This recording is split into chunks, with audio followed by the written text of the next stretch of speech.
Well, this is where we are after about a week of rain. Level's about 516, which is 6 feet above summer pool. It's going to be a mess to clean up.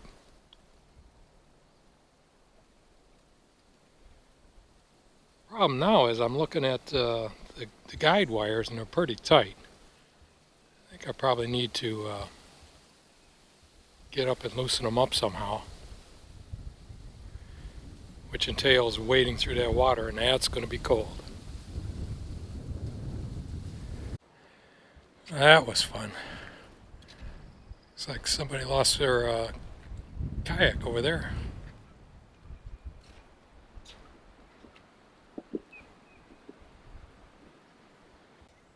I thought I'd take this opportunity to give you an update on the surgery.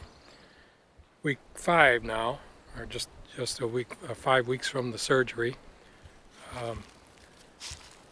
Weeks 4 and 5 were a little tough. Weeks 1 through 3 were okay.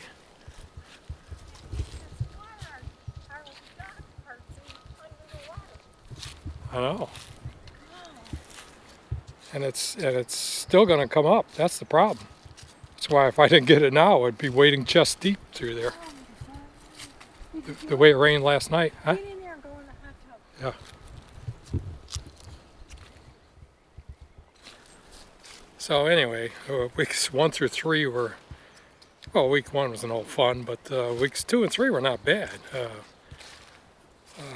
4 and 5 have been, I think I kind of overdid it. I did some driving and tried to do all the exercises. A little sore and tender the last week or so. Real sore and tender.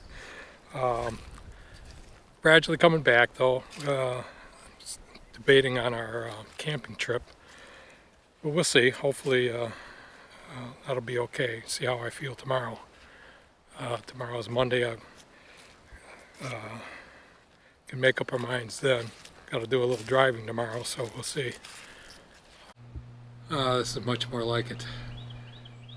So as I was saying, we're still debating on a camping trip. Hopefully we can make it. I sure look forward to seeing Dean and Valerie and Dick and Lynn and Donna and Roger and Josh. But we'll see. Feeling a little better today, so hopefully if it continues along this path, we'll be able to make the camping trip. So stay tuned and I'll keep you apprised. Thanks for all your prayers and your good wishes. Certainly appreciate them and need all I can get. Thanks again.